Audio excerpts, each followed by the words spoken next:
Okay, 1, 2, 3, 4. I don't know if I remember it.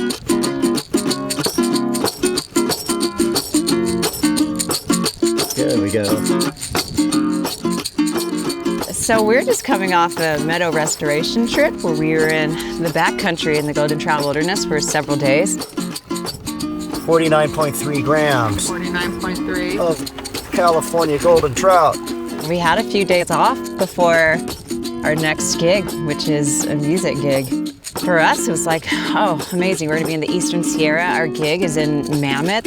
Let's spend that time in between fishing and doing something conservation related. This is a really light rig, so even the tiniest fish is gonna feel like a monster on this rod. There's always something to do with your time, and it doesn't come without sacrifice, but on the other hand, this is fun sacrifice, and we hope that somehow at some point it informs. What are you putting on? You can go surface. I'm gonna go subsurface. Stupid. You hear the cars going right past us. Little do they know, we're gonna have a blast. When we talk about the Owens River, curiosity, I think, is a key word. Oh, this is fun. As a curious angler, sometimes these tributaries are where some interesting angling is to be found. Watch your rod. Oh boy, here we go. In more recent years, I've started to lose count of the times I would pass a canyon or a ravine where one would suspect is water, and then you find out that it's been diverted. Should we just pull out right there? Might have to go back upstream, huh? That's gonna suck.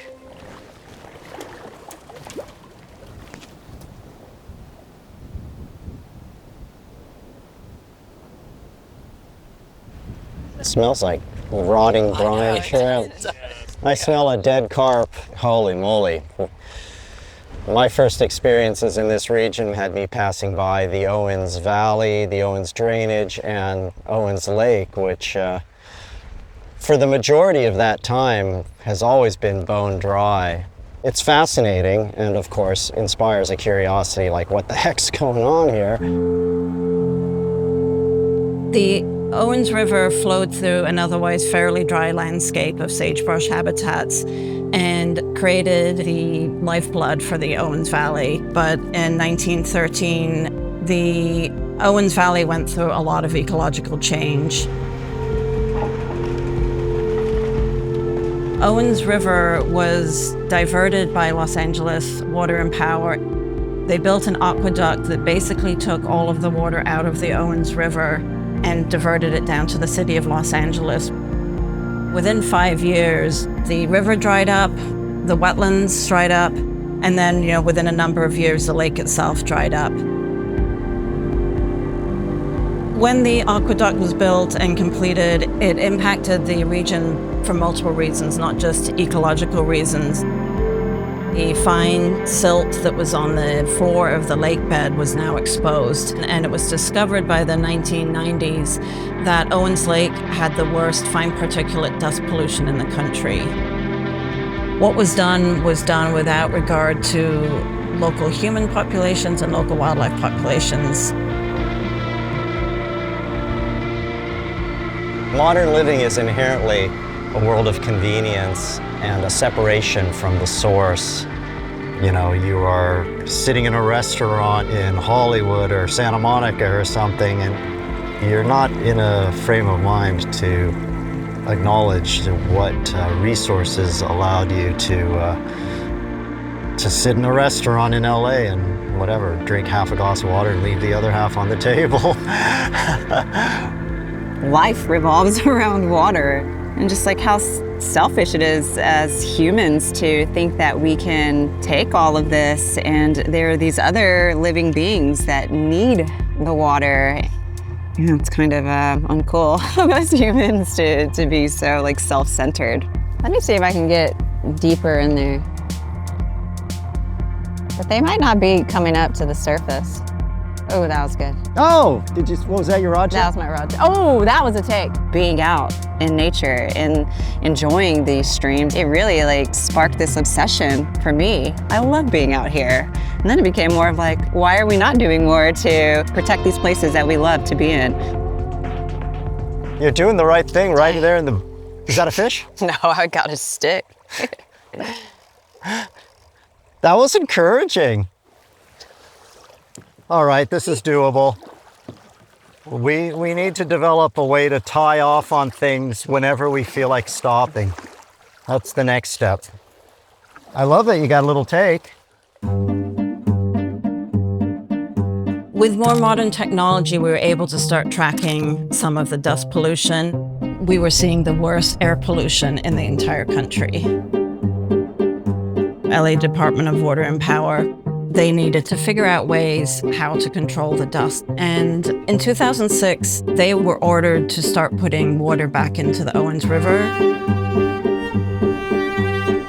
Rather than just turn on the taps and just let it flow uncontrolled, they basically created squares, which we now call cells, and filling those with water. As soon as water was being put back on Owens Lake, we started to see a return of life.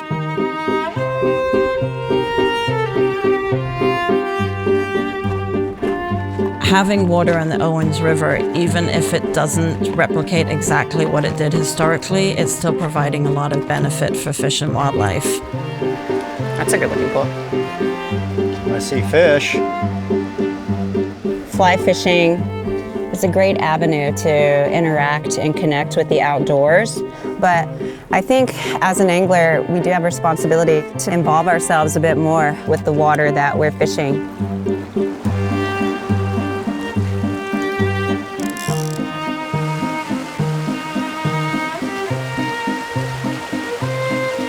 Oh, I got robbed.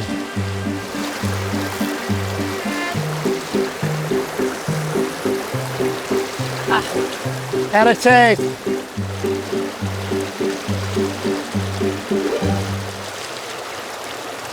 Nice. Little brown one. Woo!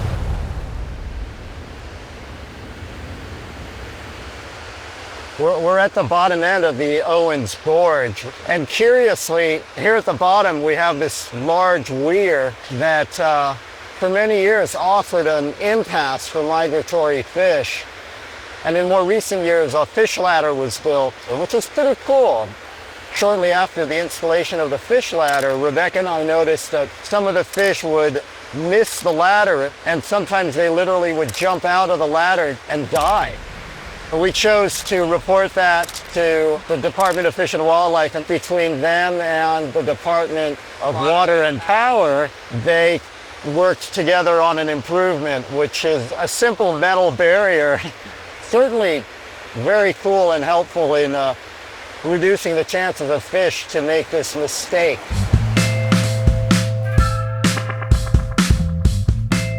The reason we first heard about what was going on at Owens Lake was because of a local volunteer who came to us and said he was seeing birds returning to the lake.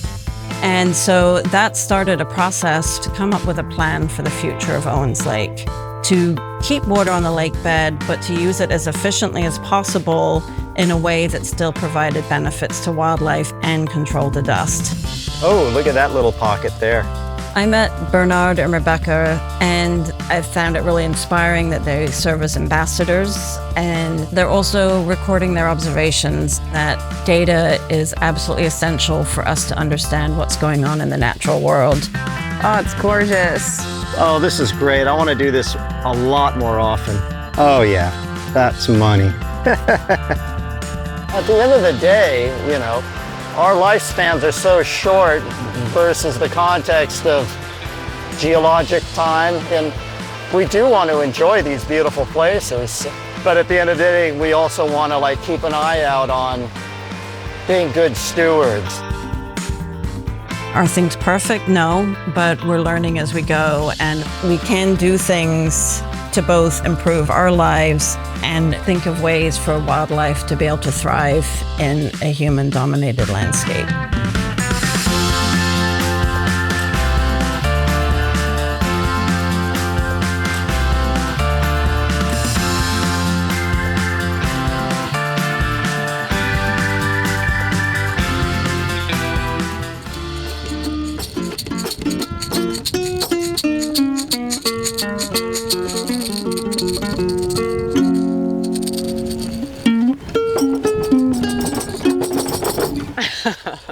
Thank you, Detroit.